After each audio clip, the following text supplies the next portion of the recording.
দ্বিতীয় বিষয় কুল্লু যালিকা দাখিলুন ফি যাজরি ওয়ান নাহি। কুল্লু যালিকা নিয়ে আমরা পরে বলবো, আমি এটা নোটে এখনো লিখিনি, আপনাদের উৎসাহ ধরে রাখতে আমি এটা পরে বলবো। মুফাসসির এ বিষয়ে মন্তব্য করেছেন, তিনি বলেন এই সবই আল্লাহর তিরস্কারের মধ্যে অন্তর্ভুক্ত যা আল্লাহ নিষিদ্ধ করেছেন। অর্থাৎ আল্লাহ দুইটি বিষয় বলেছেন, হুমাজা এবং লুমাজা, এই দুইটি বিষয়। কিন্তু মুফাসসিরগণ একটি বড় লিস্ট করেছেন যে কোন ধরনের মানুষেরা এই বর্ণনার মধ্যে পড়বে। এখানে কেবল দুইজন মানুষ নয়, এখানে অনেক ধরনের আচরণের কথা বলা হয়েছে যা এই দুইটি শব্দের মাধ্যমে বোঝানো হয়েছে। আর এই অনুচ্ছেদের শেষে মূলত বলা হয়েছে, যেমন তাফসিরে কাবিরে ফখরুদ্দিন আর রাজি বলেন, কুল্লু যালিকা দাখিলুন, এর সব কিছুই আমি এখানে যা যা বর্ণনা করেছি। আমি যখন এটা পড়ছিলাম আমি দেখলাম 4 পৃষ্ঠার বর্ণনা, 4 পৃষ্ঠার বর্ণনা এসেছে শুধু এটা বোঝাতে যে হুমাজা কারা আর লুমাজা কারা। আর এই সবগুলি তিরস্কার ফি যাজর, অর্থাৎ তিরস্কার, আল্লাহর হুঁশিয়ারি এই সূরায় এসেছে। এরপরে যেটি গুরুত্বপূর্ণ তা হলো কখন এই ধরনের আচরণ হয়ে থাকে, কখন কেউ এমন আচরণ করে যা হুমাজ এবং লুমাজের অন্তর্ভুক্ত। তারা মানুষের সামনে এবং পেছনে অপমানকর কথা বলে। আল্লাহ এখানে তাদের কথা বলছেন যারা এটা অনেক বেশি করে, যাদের স্বভাবই এমন এবং সবসময় এমন করে। কিভাবে এটা মানুষের আচরণের মধ্যে ঢুকে যায়, কিভাবে তারা এমন হয়ে যায়, এটা তাদের ব্যক্তিত্বের মধ্যে ঢুকে যায়। তারা এর বাইরে অন্য কিছু ভাবতে পারে না, তাদের কোনো বড় লক্ষ্য উদ্দেশ্য নেই, তাই তাদের লক্ষ্য হয়ে ওঠে অন্য কেউ। অনেক সময় কি হয় জানেন, এমন সব নিয়ে পুরো উপন্যাস, টিভি শো, এমনকি পুরো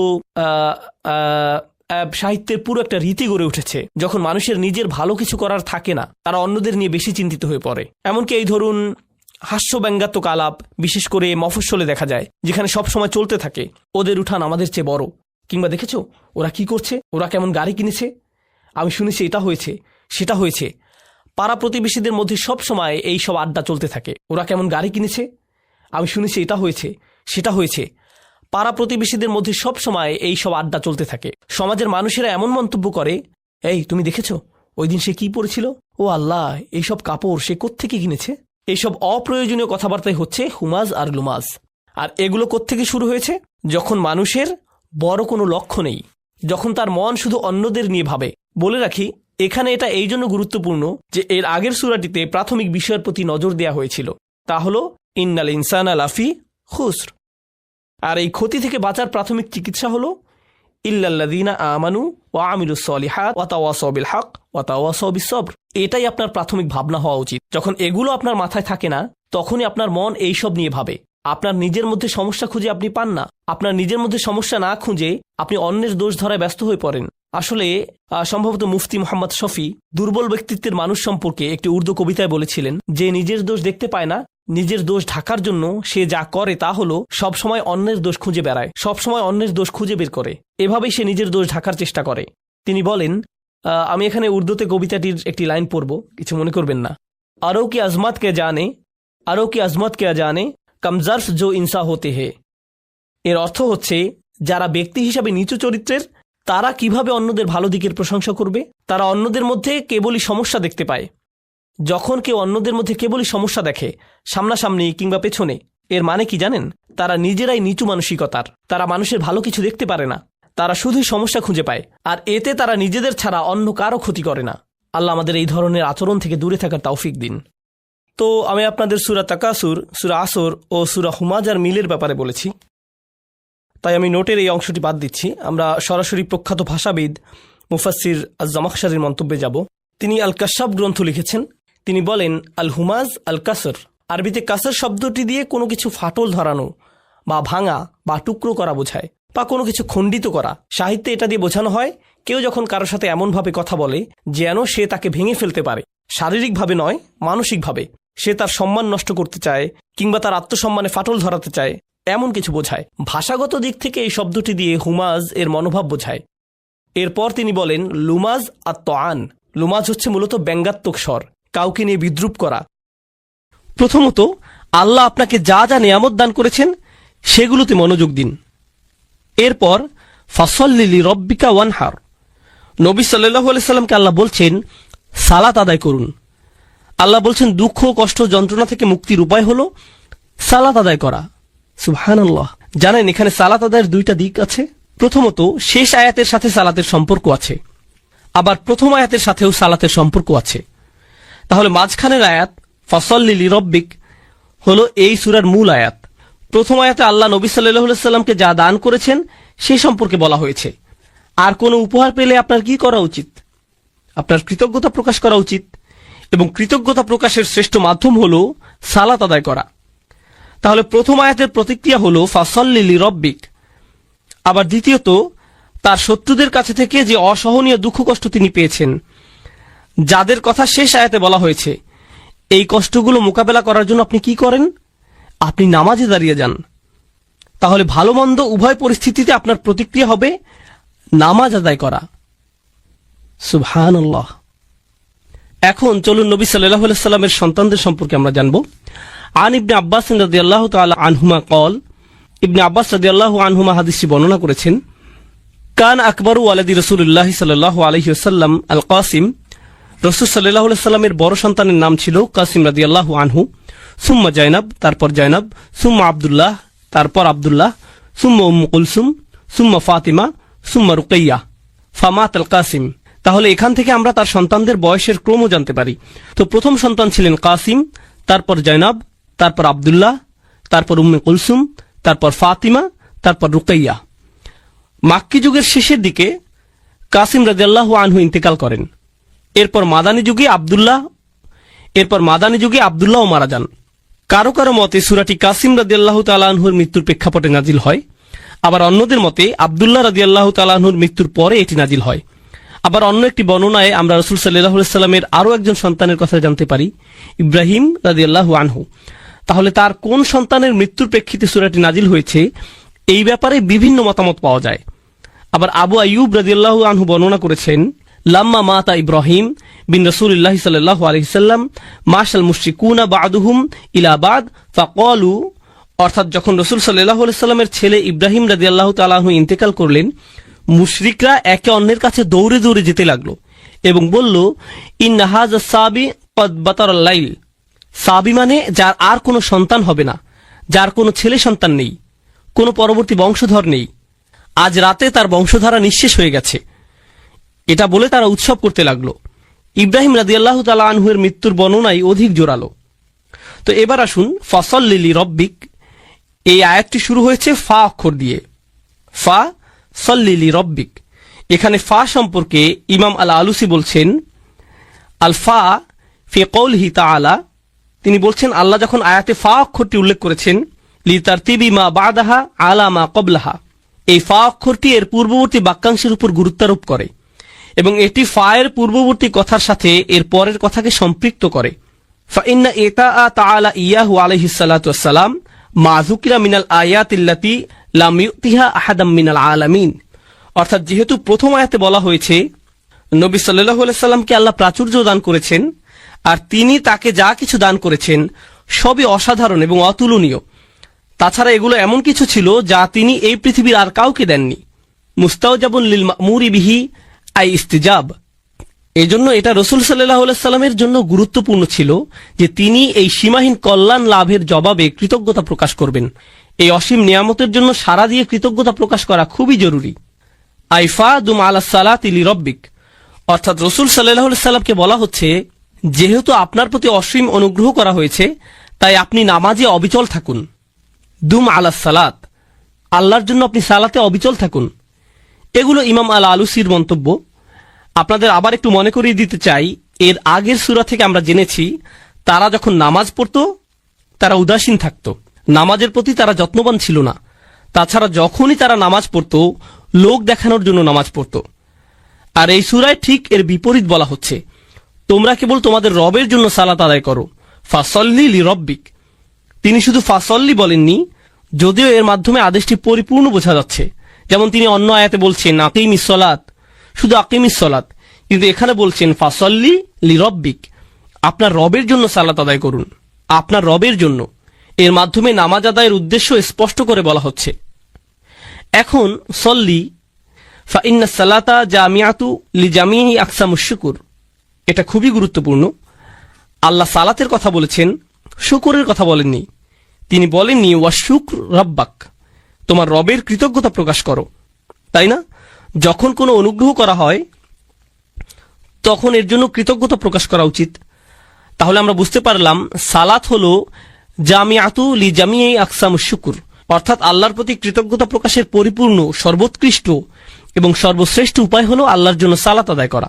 এজন্যই আমরা রাসূল সাল্লাল্লাহু আলাইহি সাল্লামের জীবনে দেখেছি, যখন ভালো কিছু ঘটত বা কোনো ভালো খবর আসতো, তিনি কি করতেন? তিনি সাথে সাথে 2 রাকাত নামাজ পড়তেন। এভাবেই তিনি আল্লাহর কৃতজ্ঞতা প্রকাশ করতেন। এবং এটা আমরা আমাদের নিজেদের জীবনেও প্রয়োগ করতে পারি। যখন কোনো ভালো কিছু আমাদের জীবনে আসে, আমরা কোনো সুসংবাদ পাই, সাথে সাথে আমাদের উচিত সর্বোৎকৃষ্ট উপায়ে তার কৃতজ্ঞতা প্রকাশ করা, আল্লাহর জন্য সালাত আদায় করা। এই আলোচনাটি হলো 62তম সূরা জুমার প্রথম অংশ নিয়ে। আমার অধ্যয়নের সময় যখন আমি এই কয়েকটি আয়াত অধ্যয়ন করেছি, এগুলো আমাকে বিশেষভাবে প্রভাবিত করেছিল। কারণ আমার মনে হয়েছিল যেন এই আয়াতগুলো কোরআনের পথে এবং ইসলামের পথে আমার নিজের যাত্রারই সারসংক্ষেপ। আমি যেভাবে নিজের ভিতর পরিবর্তন অনুভব করেছি আর যেভাবে আমার জীবনের বাহ্যিক দিকের পরিবর্তন এসেছে, সেটা ছিল একটা প্রক্রিয়ার অংশ। আর পরিবর্তনের সেই প্রক্রিয়াটি আসলে খুব চমৎকারভাবে বর্ণিত হয়েছে সূরা জুমার এই শুরুর আয়াতগুলোতে। আর আপনাদের সাথে এটা শেয়ার করাই আজকে আমার উদ্দেশ্য। আমি শুধুমাত্র লেকচার দিয়ে যেতে আগ্রহী নই। তো এখন আমি আপনাদের সাথে আলোচনা কয়েকটি বিষয় নিয়ে শুরু করব। আর আশা করছি ইনশাআল্লাহ আপনারা আমার সাথেই থাকবেন এবং বিষয়গুলো বুঝতে পারবেন পর্যায়ক্রমে, সুশৃঙ্খলভাবে। আমি বিষয়গুলোকে আজকে সুশৃঙ্খলভাবে উপস্থাপন করতে চাই, যাতে আপনারা বিষয়গুলো সহজেই মনে রাখতে পারেন, যা আপনারা এত ভালোভাবে অনুধাবন করবেন যে তখন আপনারা নিজের ভাষায় তা অন্যদেরকে বোঝাতে পারবেন ইনশাআল্লাহ। আমাদের রাসূল সাল্লাল্লাহু আলাইহি সাল্লামকে সর্বশ্রেষ্ঠ মিশন দিয়ে পাঠানো হয়েছে, যা কোনো মানুষকে কখনো দেয়া হয়নি। আর দ্বিতীয় আয়াতে সেই সম্পূর্ণ মিশনটির সারসংক্ষেপ করা হয়েছে 4টি কাজের মাধ্যমে। এগুলো হলো সেই 4টি কাজ যা রাসূল সাল্লাল্লাহু আলাইহি সাল্লামকে করতে হয়েছিল, যে পরিবর্তন তিনি এনেছিলেন তার জন্য। আর এই আলোচনার শেষে সর্বশেষ যে আলোচনা আপনাদের সাথে করব তা হলো আমার এবং আপনার পরিবর্তনের ক্ষেত্রে আলোচিত এই সকল শিক্ষার ভূমিকা, নিজেকে পরিবর্তনের জন্য কোরআনে বর্ণিত এই 4টি পদক্ষেপ, যার আলোকে আমি আজকের আলোচনার নামকরণ করেছি। মূলত তাই থাকবে শেষের দিকে। কোরআন থেকে এই শিক্ষাগুলো আমরা শিখব এবং শেষে তা থেকে নির্যাস বের করে আমাদের নিজেদের জীবনে প্রয়োগ করব। তো আসুন শুরু করি সেই ভূমিকা দিয়ে। তো আসুন প্রথম আয়াতটি দিয়ে শুরু করা যাক। বিসমিল্লাহির রহমানির রহিম। ইউসাব্বিহু লিল্লাহি মা ফিস সামাওয়াতি ওয়া মা ফিল আরদিল মালিকিল কুদ্দুসিল আজিজিল হাকিম। আমি আপনাদের জন্য সরল অনুবাদ করছি। আকাশ এবং পৃথিবীর সব কিছু আল্লাহর পারফেকশন ঘোষণা করছে এবং তারা এটা করে যাবে। তিনি রাজা, পবিত্র, কর্তৃত্বের অধিকারী, বিজ্ঞ। এটা সরল অনুবাদ, যার মধ্যে আমি মনোযোগ দিব আল্লাহর এই 4টি নামের উপর। তারপর আমরা এগুলো নিয়ে কিছুটা বিস্তারিত আলোচনা করব। আরো একবার সরল অনুবাদ করি। আকাশের সবকিছু এবং পৃথিবীর সবকিছু ঘোষণা করে এবং ঘোষণা করতে থাকবে আল্লাহর পারফেকশন, যিনি রাজা, পবিত্র, কর্তৃত্বের অধিকারী, বিজ্ঞ। রাজা, পবিত্র, কর্তৃত্বের অধিকারী, বিজ্ঞ। তো আসুন এখন এই নামগুলোর প্রত্যেকটি নিয়ে কিছুটা আলোচনা করা যাক। আর আমি যেটা দিয়ে শুরু করতে চাই, এই বিষয়ে ইমাম ফখরুদ্দিন আল রাজির একটা পর্যবেক্ষণ দিয়ে, যিনি আল্লাহর এই 4টি নাম নিয়ে একসাথে চিন্তা করেছেন। আর তার মতে যে জিনিসটা এই 4টি নামকে একসাথে যুক্ত করেছে তা হলো প্রত্যেকটি নামই এর নিজস্ব ভঙ্গিতে আপনাকে আল্লাহর আরো কাছে নিয়ে যাবে। প্রত্যেকটি নামই আপনাকে আল্লাহর প্রতি আকৃষ্ট করে এবং আপনাকে আল্লাহর সান্নিধ্যে রেখে দেয়। ফখরুদ্দিন আল রাজি এটা বর্ণনা করেছেন। আমি তার ব্যাখ্যা থেকে কিছু উদ্ধৃতি উল্লেখ করছি। আল্লাহর গুণবাচক নাম রাজা বিষয়ে আমি তার ব্যাখ্যা দিয়ে শুরু করছি। أن العظيم لا ينصرف عن مجلس من كان عنده إلا عند انفضاض مجلسه أو إذانه بانصرافهم। যখন আপনি মহিমান্বিত কারো সান্নিধ্যে থাকেন, এই ক্ষেত্রে একজন রাজার সান্নিধ্য, এটা অশোভনীয় যে আপনি সেখান থেকে হঠাৎ করে বের হয়ে আসবেন। আপনাকে রাজকীয় সান্নিধ্যের সম্মান দেওয়া হয়েছে। আপনি আমন্ত্রিত হয়েছেন কোনো প্রাসাদে। তখন আপনি কোনো রেস্টুরেন্ট বা ট্রেন স্টেশন অথবা সিনেমা হলে বসে নেই যে আপনি উঠে চলে আসলেন। যেহেতু আপনি একজন রাজার সান্নিধ্যে রয়েছেন, আপনাকে যথাযথ শিষ্টাচার এবং নিয়মকানুন মেনে চলতে হবে। আমার নিজের এই বিষয়ে কিছুটা অভিজ্ঞতা আছে। আমার সুযোগ হয়েছে কয়েকজন প্রেসিডেন্ট এবং কয়েকটি দেশের রাজপরিবারের সদস্যদের সাথে সাক্ষাৎ করার। আপনি তাদের সাথে সাক্ষাৎ করার আগে সবসময় একটা প্রোটোকল টিম থাকে, তারা বলে দেয় এভাবে আপনি প্রেসিডেন্টের সাথে দেখা করবেন, এভাবে আপনি রাজাকে সম্ভাষণ জানাবেন, এখানে আপনি বসবেন, প্রথমে এটা করবেন, তারপর সেটা করবেন। কথোপকথনের মাঝখানে আপনি ফোন হাতে নিয়ে এভাবে কথা বলতে পারবেন না। এক্সকিউজ মি, রাজা, আমাকে একটা ফোন রিসিভ করতে হবে। না, এটা সম্ভব না। আল রাজি যা বোঝাতে চাচ্ছেন তা হলো আপনি হতবাক হয়ে যান এই ভেবে যে আপনি আল্লাহর রাজকীয় সান্নিধ্যে আছেন এবং আপনি সেই মহিমান্বিত সান্নিধ্য থেকে দূরে চলে আসতে বিব্রত এবং লজ্জিত বোধ করবেন। আপনি এতটা সম্মানিত বোধ করছেন যে সেখানে আপনি পৌঁছাতে পেরেছেন। কেন আপনি চাইবেন সেই নৈকট্য ছেড়ে আসতে? আপনার মন চাইবে না সেই নৈকট্য ত্যাগ করতে। তো আল্লাহর এই প্রথম নামটি আপনাকে সেই রাজকীয় নৈকট্যের প্রতি আকৃষ্ট করে এবং সেখানে থাকতে অনুপ্রাণিত করে। আল্লাহর দ্বিতীয় নামটি আল কুদ্দুস, যার সরল অনুবাদ আমি করেছি পবিত্র। আল রাজি এ বিষয়ে বলছেন, المنزه عن النقص وهو يرغب في حضرته. এটা বোঝায় এমন ব্যক্তিকে যিনি সকল ত্রুটি থেকে মুক্ত। আর যেহেতু সেই ব্যক্তি ত্রুটি থেকে মুক্ত, সে হয় পরিশুদ্ধ, খাঁটি চরিত্রের অধিকারী। সবাই এই ধরনের সত্তার সান্নিধ্য কামনা করে। আরো সহজ করে বলছি, মানুষ বিশুদ্ধ চরিত্র পছন্দ করে। আমরা এ ধরনের মানুষ ভালোবাসি যারা তাদের কথায়, তাদের আচরণে, তাদের ব্যবহারে পরিশুদ্ধ, তাদের উদারতা পরিশুদ্ধ, তাদের পরামর্শ পরিশুদ্ধ, তাদের একনিষ্ঠতা পরিশুদ্ধ। আপনি এই ধরনের মানুষের দিকে আকৃষ্ট হন। সত্যবাদী মানুষ, সৎ মানুষ, স্বচ্ছ চরিত্রের মানুষ, এই ধরনের মানুষের চারপাশে আপনি থাকতে চান। মানবজাতির স্বভাবগতভাবেই সত্যবাদিতা, পরিচ্ছন্নতা এবং বিশুদ্ধ চরিত্রের দিকে আকৃষ্ট হয়। বাহ্যিক দিক থেকেও আপনি যদি কোনো দূষিত এলাকায় বসবাস করেন, যেখানে রয়েছে ধুলাবালি এবং এ জাতীয় জিনিস, মানুষ সেটা থেকে কোথায় চলে আসতে চায়? প্রাকৃতিক পরিবেশে, যেখানে তারা তাজা হাওয়ার শ্বাস নিতে পারবে, যেখানে তারা বিশুদ্ধ পানি পান করতে পারবে। বিশুদ্ধতা এমন একটা বিষয় যা মানুষকে যেমন আকৃষ্ট করে মানসিক দৃষ্টিকোণ থেকে, শারীরিক দিক থেকেও আমরা বিশুদ্ধতা এবং পরিচ্ছন্নতার প্রতি আকৃষ্ট হই। আমরা ময়লা ও অপরিচ্ছন্নতা থেকে দূরে থাকতে চাই। এটা মানব প্রবৃত্তি যা আল্লাহ আমাদের মধ্যে দিয়েছেন। তো আপনি যখন আল্লাহর পরিচয় পান চূড়ান্ত পবিত্র পরিশুদ্ধ সত্তা হিসেবে, তার সান্নিধ্য আপনাকে পরিশুদ্ধ করতে থাকে, তখন আপনি আপনার ভিতরে পরিবর্তন লক্ষ্য করেন। আর এই অবস্থায় আপনি সেই সান্নিধ্য ত্যাগ করতে চান না। তো এই পর্যন্ত বলেছি আল্লাহর দুইটি নাম, দ্রুত রিভিশন দিচ্ছি। রাজা, এটি ছিল প্রথম নাম, এবং পবিত্র, এটি ছিল দ্বিতীয় নাম। আল্লাহর তৃতীয় নামটি হলো কর্তৃত্বের অধিকারী, আল আজিজ। يعتز الملتفون حوله فمفارقتهم حضرته تفريط في العزة. আমি নামগুলোকে সহজ রাখার চেষ্টা করছি যাতে আপনারা শব্দগুলো মনে রাখতে পারেন। নামগুলো হলো রাজা, পবিত্র, কর্তৃত্বের অধিকারী, বিজ্ঞ। এখন আমরা কর্তৃত্বের অধিকারী নামটিতে আছি। তো আসুন আরবি ভাষা অনুযায়ী আল আজিজ শব্দটি নিয়ে কিছুটা আলোচনা করি। এর মধ্যে আসলে দুইটি অর্থ অন্তর্ভুক্ত। এর একটি অর্থ হলো কর্তৃত্ব, যা আমি ইতিমধ্যে অনুবাদ করেছি, কিন্তু এর অর্থের মধ্যে সম্মান এবং মর্যাদা অন্তর্ভুক্ত। আর আপনি যদি এই দুইটি অর্থকে মিলিত করেন, তখন আল আজিজ যে ধারণাটি প্রদান করে তা হলো এমন কর্তৃত্ব যিনি সম্মানেরও যোগ্য। এটা গুরুত্বপূর্ণ একটা স্বতন্ত্র বৈশিষ্ট্য, কারণ এমন মানুষ আছে যাদের কর্তৃত্ব আছে কিন্তু তাদের কোনো সম্মান নেই। এমন এলাকা আছে যেখানে পুলিশের যথেষ্ট কর্তৃত্ব আছে কিন্তু এলাকার মানুষ তাদেরকে সম্মান করে না। এমন মানুষ থাকতে পারে যার সম্মান আছে, একজন শিক্ষক, কিন্তু তার কোনো কর্তৃত্ব নেই, এরকমও ঘটতে পারে। কিন্তু আল আজিজ হলেন এমন সত্তা যার কর্তৃত্ব আছে এবং তিনি একই সাথে সম্মানিত। আল রাজি বলেছেন কেন এই নামটি আকর্ষণকারী? তার মতে এই সবগুলো নামই কোনো না কোনোভাবে আকর্ষণ সৃষ্টিকারী, তাই না?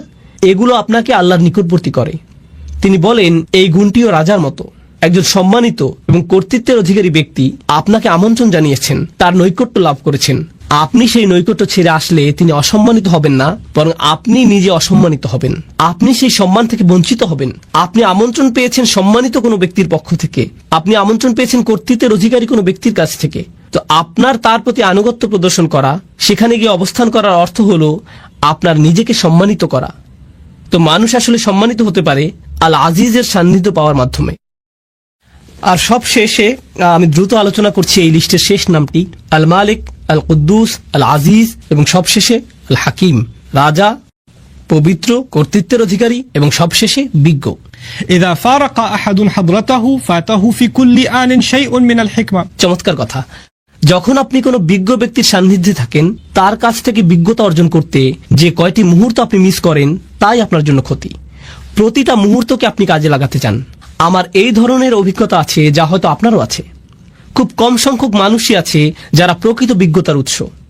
আর আপনার নিকটে যদি তেমন বিজ্ঞ ব্যক্তি থাকে, আপনি নিশ্চয়ই জানেন যে সবাই সেই ব্যক্তির সান্নিধ্য পেতে চায়। তেমন ব্যক্তির নিরবিচ্ছিন্ন মনোযোগ পাওয়া সহজ নয়। আর যদি আপনি তা পান, আপনি চেষ্টা করেন প্রতিটা মুহূর্তকে কাজে লাগাতে, যাতে তার কাছ থেকে পাওয়া সবটুকু বিজ্ঞতাকে ধারণ করতে পারেন। পৃথিবীর বিভিন্ন প্রান্তে কিছু কিছু শিক্ষক আছেন যাদেরকে আমি অনুসরণ করি। আমি ভ্রমণ করে তাদের কাছে যাই, যেখানে গিয়ে কোনো লেকচার দেওয়ার জন্য না, আমি ভ্রমণ করি তাদের সাথে সাক্ষাৎ করার জন্য। আর যদি তারা আমাকে 1 ঘন্টা সময় দেন, যদি 20 মিনিটও দেন, তার জন্য আমি কৃতজ্ঞ, কারণ আমার জন্য সেই 20 মিনিট বেশি মূল্যবান আমি নিজে 5-6 ঘন্টা অধ্যয়ন করার চেয়ে। আমার জন্য সেই বিজ্ঞতাটুকু অমূল্য, সেই সাক্ষাৎটা আমার জন্য অমূল্য। তো বিজ্ঞ ব্যক্তির নৈকট্যে প্রতিটা মুহূর্তই মূল্যবান, এবং এটা এমন ঘনিষ্ঠ অন্তরঙ্গ সম্পর্ক কোনো শিক্ষক অথবা বয়স্ক কারোর সাথে, যিনি আপনাকে তত্ত্বাবধান করেন, ভালোবাসেন এবং এর মাধ্যমে আপনি বিজ্ঞতা অর্জন করতে পারেন। তো এই হলো আল্লাহর 4টি নাম যা এই আয়াতের মধ্যে বর্ণিত হয়েছে: রাজা, পবিত্র, কর্তৃত্বের অধিকারী এবং বিজ্ঞ। এটা ছিল ইমাম রাজির চিন্তা এবং কিভাবে তিনি নামগুলোকে বিশ্লেষণ করেছিলেন তার বর্ণনা। আমি তার এই বিশ্লেষণের সাথে আমার কিছু চিন্তা যোগ করতে চাই। আমি আপনাদের সাথে যা শেয়ার করতে চাই তা হলো আল্লাহর এই নামগুলোকে আরো সাজানো যায়। 4টি নামকে 2 জোড়ায় ভাগ করা যায়, আর সেই 2টি জোড়া হলো প্রথম এবং তৃতীয় নাম দুটি একরকম, আবার দ্বিতীয় এবং চতুর্থ নাম দুটির মধ্যে মিল রয়েছে। 1 এবং 3, 2 এবং 4। আসুন নাম্বারগুলোর স্থানে নাম বসাই। রাজা এবং কর্তৃত্বের মধ্যে মিল আছে, আর পবিত্র এবং বিজ্ঞতার মধ্যে মিল আছে। তো আসুন এই সম্পর্কে আলোচনা করি। আপনারা অনেকেই হয়তো বুঝতে পারছেন রাজা এবং কর্তৃত্বের মধ্যে মিল কি থাকতে পারে। একজন রাজাই কর্তৃত্বের অধিকারী, আর একজন আদর্শ রাজা সম্মানিত। এই 2টি নামের মধ্যে আর অনেক মিল আছে। তারা উভয় দাবি করে আনুগত্যের, তাদের উভয়কেই সম্মান করতে হয়, তাদের আদেশ পালন করতে হয়। আপনাকে স্বীকার করতে হবে তাদের অবস্থান উপরে এখানে, আর আপনি নিচে এখানে। একজন রাজার অবস্থানও অন্য সবার ঊর্ধ্বে। তিনি রাজা আর আপনি একজন প্রজা। আপনার অবস্থান নিচে এখানে। আল্লাহর এই নামগুলো আমার উপর তার কি প্রভাব ফেলে? আমার উপর তাদের প্রভাব হলো তারা আমাকে আল্লাহর প্রতি অনুগত বানায়, বাধ্যগত বানায়, আল্লাহর সামনে বিনয়ী বানায়। তারা আমাকে আল্লাহর ভয়ে ভীত বানায়, তারা আমাকে আতঙ্কিত করে, তারা আমাকে আল্লাহর শক্তিমত্তা এবং মহত্বের স্মরণে অভিভূত বানায় এবং আমার ক্ষুদ্রতা প্রকাশ করে। এটাই এই নামগুলো প্রকাশ করে। কোন 2টি নাম? আল মালিক এবং আল আজিজ। এগুলো আল্লাহর মহত্ব প্রকাশ করে এবং এর ফলে আমি হয়ে যাই ক্ষুদ্র এবং তুচ্ছ, আমি হয়ে যাই দাস, আমি হয়ে যাই বিনীত এই 2টি নামের সামনে। কিন্তু আপনি যদি অন্য 2টি নাম দেখেন, আল কুদ্দুস, আল হাকিম, পবিত্র এবং বিজ্ঞ। প্রথম 2টি নামের মতো পবিত্রতা, পরিশুদ্ধি দূর থেকে অনুভব করা সম্ভব নয়। পবিত্রতা এবং পরিশুদ্ধি বোঝা যায় যখন আপনি কারো কাছে যান, আপনি দেখতে পান তাদের আচরণ। আবার বিজ্ঞতা হলো এমন জিনিস যখন কেউ একজন আপনার কাঁধে হাত রেখে আপনাকে উপদেশ দান করে, যিনি আপনার অবস্থা উপলব্ধি করেন। আল হাকিম নিয়ে চিন্তা করলে কুরআনে বর্ণিত লোকমান আলাইহিসসালামের একটি ঘটনা আমার মনে পড়ে। লুকমান আলাইহিসসালাম ভালোবাসাপূর্ণভাবে তার ছেলেকে উপদেশ দিয়েছেন। আল্লাহ বলছেন, ওয়ালাকাদ আতাইনা লুকমানাল হিকমাহ, আমি লোকমানকে দিয়েছি বিজ্ঞতা। এরপর তিনি সেই বিজ্ঞতার একটা অংশ তার ছেলেকে দিচ্ছেন। সেই অন্তরঙ্গ, ঘনিষ্ঠ, ভালোবাসাপূর্ণ সম্পর্ক বিজ্ঞতা প্রদানেরই একটা অংশ। আপনি দূর থেকে বিজ্ঞতা অর্জন করতে পারবেন না। আপনাকে কারো সাথে সম্পর্ক তৈরি করতে হবে যাতে তিনি আপনার অবস্থার সাথে সম্পর্কিত উপদেশ প্রদান করতে পারেন। অন্য নামটি আল কুদ্দুস, পরিশুদ্ধ সঙ্গ, পবিত্র সঙ্গ। এমন সঙ্গ যার উপস্থিতিতে আপনি ভালো অনুভব করেন, আপনি প্রশান্তি অনুভব করেন। আমার কাছে আল কুদ্দুস এবং আল হাকিমকে এভাবেও সম্পর্কিত মনে হয়, যখন আপনি পরিশুদ্ধ কারো সান্নিধ্যে থাকেন তখন আপনার হৃদয় পরিশুদ্ধ হতে শুরু করে, আর আপনি যখন বিজ্ঞ কোনো ব্যক্তির সান্নিধ্যে থাকেন তখন তার বিজ্ঞতা দ্বারা আপনার মন পরিশুদ্ধ হতে শুরু করে। তো হৃদয় এবং মন পবিত্র হয় আল কুদ্দুস এবং আল হাকিম দ্বারা। তো 2টি নাম হলো দূরত্ব সূচক, রাজকীয়, মহিমান্বিত, এমনকি ভয় সৃষ্টিকারী। আর অন্য 2টি নাম নৈকট্য সূচক, বন্ধুত্বপূর্ণ। তারা আপনাকে কাছে টানে। এটা থেকে মনে হয় যেন এই নামগুলো বোঝায় দূরে কাছে, বারে বারে দূরে রাখা এবং কাছে টানার প্রক্রিয়া চলছে।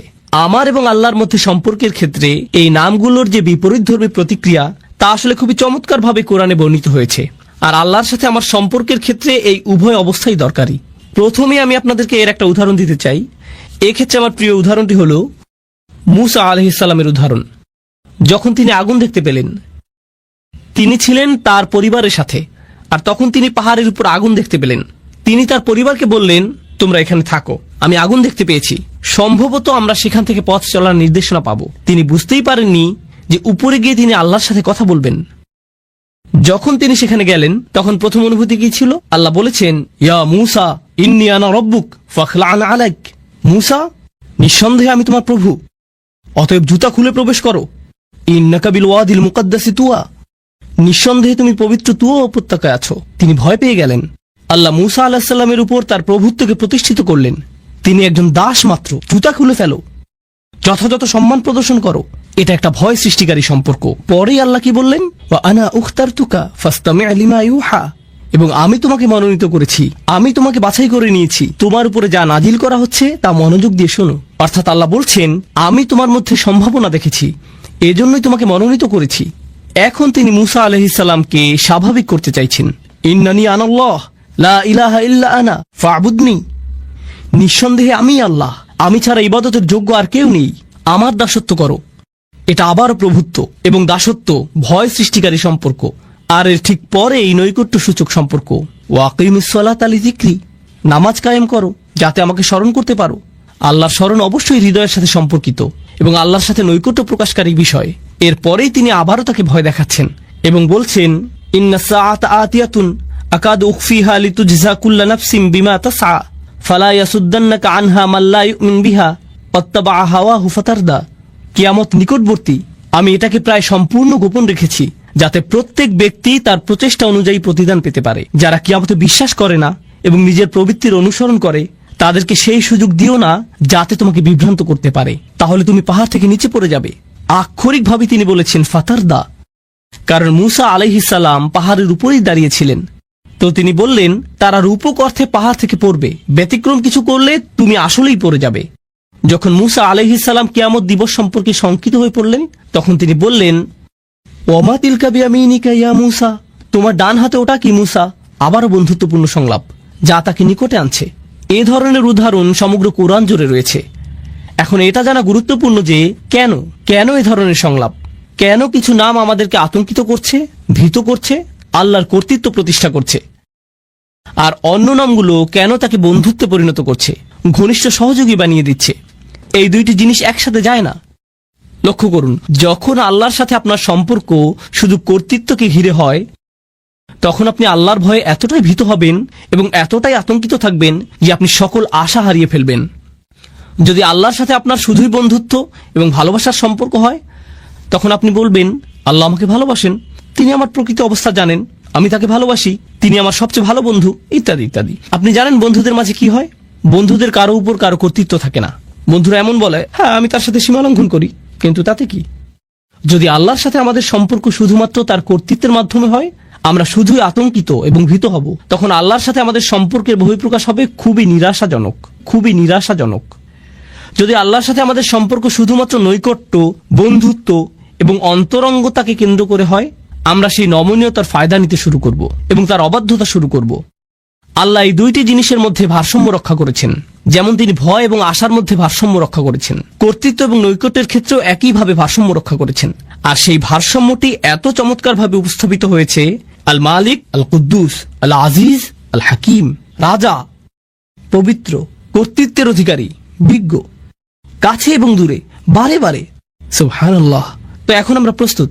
আমি আপনাদেরকে এই চারটি নামের পরিচয় দিয়েছি: রাজা, পবিত্র, কর্তৃত্বের অধিকারী এবং বিজ্ঞ। এখন আমি আপনাদের সাথে আলোচনার দ্বিতীয় অংশটি শুরু করতে চাই, যা হলো রাসূল সাল্লাল্লাহু আলাইহি ওয়াসাল্লামের সম্পর্কে যে চারটি কাজ আল্লাহ তাকে দিয়েছেন। আমি প্রথমে আপনাদের সাথে আয়াতটি পেশ করছি, আর তারপর আমরা এ বিষয়ে কিছুটা বিস্তারিত আলোচনা করব। প্রথমে আমি সরল অনুবাদ উল্লেখ করব। হুয়াল্লাযী বাআসা ফিল উম্মিয়িনা রাসূলাম মিনহুম ইয়াতলু আলাইহিম আয়াতিহি ওয়া ইউযাক্কিহিম ওয়া ইউআল্লিমুহুমুল কিতাবা ওয়াল হিকমাতা ওয়া ইন কানু মিন ক্বাবলু লাফি যালালিম মুবিন। তিনি সেই সত্তা যিনি নিরক্ষরদের মাঝে তাদের মধ্য থেকে একজন রাসূল মনোনীত করেছেন। মিনহুম ইয়াতলু আলাইহিম আয়াতিহি, যিনি তাদের কাছে তার আয়াত, তার ওহী, তার মুজিজা বর্ণনা করেন। ওয়া ইউযাক্কিহিম, এবং তিনি তাদেরকে পরিশুদ্ধ করেন। ওয়া ইউআল্লিমুহুমুল কিতাব, আর তিনি তাদেরকে শিক্ষা দেন। এখানে বলা হয়েছে বই, কিন্তু বই শব্দটি দিয়ে আইন কানুনও বোঝানো হয়। কোরআনে অনেক স্থানে কিতাব শব্দটি আইন শব্দে ব্যবহৃত হয়েছে। তো তিনি তাদেরকে আইন কানুন শিক্ষা দেন, ওয়াল হিকমা, এবং বিজ্ঞতা শিক্ষা দেন। আবারও আমি অনুবাদটি সারমর্ম নিজের ভাষায় বলছি। তিনি সেই সত্তা যিনি নিরক্ষরদের মাঝে তাদের মধ্য থেকে একজন রাসূল নিযুক্ত করেছেন, যিনি করেন চারটি কাজ। আর তা হলো, তিনি তাদের কাছে তার আয়াতসমূহ বর্ণনা করেন অথবা মুজিজাসমূহ তাদের কাছে উপস্থাপন করেন, তিনি তাদেরকে পরিশুদ্ধ করেন, তিনি তাদেরকে শিক্ষা দেন আইন কানুন এবং বিজ্ঞতা। ওয়া ইন কানু মিন ক্বাবলু লাফি যালালিম মুবিন, অর্থাৎ যদিও অনেক আগে থেকেই তারা স্পষ্ট বিভ্রান্তিতে ডুবে ছিল, এই লোকগুলো পথভ্রষ্ট